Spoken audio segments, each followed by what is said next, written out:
India ಕೊನೆಯ ಬಾರಿಗೆ ಕಳೆದ ಮಾರ್ಚ್ ತಿಂಗಳಲ್ಲಿ ಇಂಗ್ಲೆಂಡ್ ವಿರುದ್ಧ 5 ಪಂದ್ಯಗಳ ಟೆಸ್ಟ್ ಸರಣಿಯನ್ನು ಆಡಿತ್ತು. ಆ ಬಳಿಕ ಬಾಂಗ್ಲಾ ವಿರುದ್ಧದ ಸರಣಿಯೇ ಮೊದಲ ಟೆಸ್ಟ್ ಸರಣಿಯಾಗಲಿದೆ. ಬಾಂಗ್ಲಾ ಎದುರು 2 ಪಂದ್ಯಗಳ ಟೆಸ್ಟ್ ಸರಣಿ ಬಳಿಕ ನ್ಯೂಜಿಲೆಂಡ್ ವಿರುದ್ಧ 3 ಪಂದ್ಯಗಳ ಟೆಸ್ಟ್ ಸರಣಿಯನ್ನಾಡಲಿದೆ. ನಂತರ ಆಸ್ಟ್ರೇಲಿಯಾ ವಿರುದ್ಧ 5 ಪಂದ್ಯಗಳ ಬಾರ್ಡರ್ ಗವಾಸ್ಕರ್ ಟ್ರೋಫಿ ಟೆಸ್ಟ್ ಸರಣಿಯನ್ನು ಆಡಬೇಕಿದೆ. ಈಗ ಕಾಡ್ತಿರೋ ಪ್ರಶ್ನೆ ಅಂದರೆ ಟೀಮ್ ಇಂಡಿಯಾದ ಪ್ಲೇಯಿಂಗ್ 11 ಹೇಗಿರಲಿದೆ ಅನ್ನೋದು. ಯಾಕಂದರೆ ಈಗಾಗಲೇ ಶ್ರೀಲಂಕಾ ವಿರುದ್ಧದ ಸರಣಿಯಲ್ಲಿ ಭಾರತ 3ಕ್ಕೆ 3 ಪಂದ್ಯಗಳನ್ನು ಕೈಚೆಲ್ಲಿಕೊಂಡು ಹೀನಾಯವಾಗಿ ಸೋಲು ಕಂಡಿತ್ತು. ಹೀಗಾಗಿ ಟೀಮ್ ಸೆಲೆಕ್ಷನ್ ಜೊತೆ ಪ್ಲೇಯಿಂಗ್ 11ನಲ್ಲೂ ಕೂಡ ಬದಲಾವಣೆ ತರೋಕೆ ಕೋಚ್ ಗೌತಮ್ ಗಂಭೀರ್ ಹಾಗೆ ನಾಯಕ ರೋಹಿತ್ ಶರ್ಮಾ ಪ್ಲಾನ್ ಮಾಡಿದ್ದಾರೆ.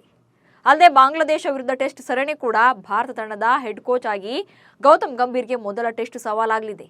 ಹೀಗಾಗಿ ಯಾರಿಗೆಲ್ಲ ಅವಕಾಶ ಸಿಗಲಿದೆ ಅನ್ನೋದನ್ನೇ ಹೇಳ್ತೇನೆ ನೋಡಿ. ಶ್ರೀಲಂಕಾ ವಿರುದ್ಧದ ಏಕದಿನ ಸರಣಿಯಲ್ಲಿ ಆರಂಭಿಕರಾಗಿ ನಾಯಕ ರೋಹಿತ್ ಶರ್ಮಾ ಹಾಗೆ ಉಪನಾಯಕ ಶುಭ್ಮನ್ ಗಿಲ್ ಫೀಲ್ಡ್ಗಿಳಿದಿದ್ರು. ಇದರಲ್ಲಿ ರೋಹಿತ್ ಶರ್ಮಾ 3 ಪಂದ್ಯಗಳಲ್ಲಿ ಭರ್ಜರಿ ಪ್ರದರ್ಶನ ನೀಡಿದರೂ ಕೂಡ ಗಿಲ್ ಫೇಲ್ಯೂರ್ ಆಗಿದ್ರು. ಸೊ ಬಾಂಗ್ಲಾ ಟೆಸ್ಟ್ ಸರಣಿಗೆ ಗಿಲ್ ಬದಲಿಗೆ ಯಶಸ್ವಿ ಜೈಸ್ವಾಲ್ಗೆ ಚಾನ್ಸ್ ಕೊಡೋಕೆ ಟೀಮ್ ಮ್ಯಾನೇಜ್ಮೆಂಟ್ ಮುಂದಾಗಿದೆ. ಇನ್ನು 3ನೇ ಕ್ರಮಾಂಕದಲ್ಲಿ ಶುಭ್ಮನ್ ಗಿಲ್ ಆಡಲಿದ್ದು 4ನೇ ಕ್ರಮಾಂಕದಲ್ಲಿ ವಿರಾಟ್ ಕೊಹ್ಲಿ ಕಣಕ್ಕಿಳಿಸುವ ಲೆಕ್ಕಾಚಾರದಲ್ಲಿದ್ದಾರೆ. ಹಾಗೆ ಕನ್ನಡಿಗ KL ರಾಹುಲ್ ಅವರು 5ನೇ ಕ್ರಮಾಂಕದಲ್ಲಿ ಆಡಲಿದ್ದಾರೆ.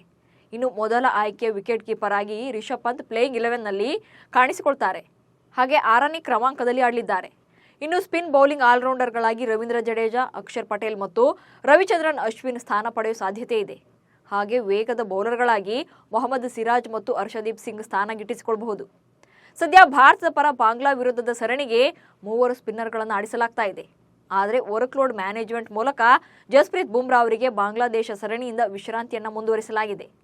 ಸೊ ಈ ಮೂಲಕ ಅಂತಿಮವಾಗಿ ಟೀಮ್ ಇಂಡಿಯಾದಲ್ಲಿ ಯಶಸ್ವಿ ಜೈಸ್ವಾಲ್, ರೋಹಿತ್ ಶರ್ಮಾ, ಶುಭ್ಮನ್ ಗಿಲ್, ವಿರಾಟ್ ಕೊಹ್ಲಿ, KL ರಾಹುಲ್, ರಿಷಬ್ ಪಂತ್, ರವೀಂದ್ರ ಜಡೇಜಾ, ಅಕ್ಷರ್ ಪಟೇಲ್, ರವಿಚಂದ್ರನ್ ಅಶ್ವಿನ್, ಮೊಹಮ್ಮದ್ ಸಿರಾಜ್ ಮತ್ತು ಹರ್ಷದೀಪ್ ಸಿಂಗ್ ಚಾನ್ಸ್ ಪಡೆಯಬಹುದು.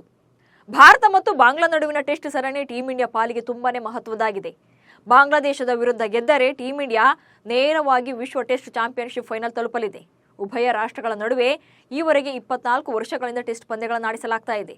ಇದುವರೆಗೆ ಒಟ್ಟು 13 ಪಂದ್ಯಗಳಲ್ಲಿ ಉಭಯ ತಂಡಗಳು ಮುಖಾಮುಖಿಯಾಗಿವೆ. ಭಾರತ 11 ಸಲ ಪಂದ್ಯಗಳನ್ನು ಗೆದ್ದರೆ 2 ಬಾರಿ ಟೆಸ್ಟ್ ಪಂದ್ಯಗಳು ಡ್ರಾನಲ್ಲಿ ಅಂತ್ಯವಾಗಿವೆ. ಬಾಂಗ್ಲಾದೇಶ ಕಳೆದ 24 ವರ್ಷಗಳಿಂದ 1 ಟೆಸ್ಟ್ ಪಂದ್ಯ ಕೂಡ ಗೆಲ್ಲೋಕೆ ಸಾಧ್ಯವಾಗಿಲ್ಲ.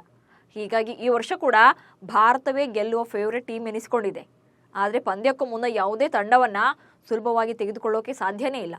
ಯಾಕಂದರೆ ಇತ್ತೀಚೆಗಷ್ಟೇ ನಡೆದ ಶ್ರೀಲಂಕಾ ವಿರುದ್ಧದ ಏಕದಿನ ಸರಣಿಯೇ ಬೆಸ್ಟ್ ಎಕ್ಸಾಂಪಲ್. ಬಲಿಷ್ಠ ಭಾರತದ ಮುಂದೆ ಸಿಂಹಳಿಯರು ವೀಕ್ ಎಂದೇ ಭಾವಿಸಲಾಗಿತ್ತು. ಆದರೆ 3 ದಿನಗಳ ಏಕದಿನ ಸರಣಿಯಲ್ಲಿ 1 ಪಂದ್ಯವನ್ನು ಗೆಲ್ಲೋಕೆ ಬಿಡದೆ ಶ್ರೀಲಂಕಾ ಗೆದ್ದು ಬೀಗಿತ್ತು. ಹೀಗಾಗಿ ಬಾಂಗ್ಲಾ ನೆಲದಲ್ಲೂ ಕೂಡ ಟೀಮ್ ಇಂಡಿಯಾ ಸ್ಟ್ರಾಟಜಿ ಮಾಡಿಕೊಂಡೇ ಕಣಕ್ಕಿಳಿಯಬೇಕಾಗಿದೆ.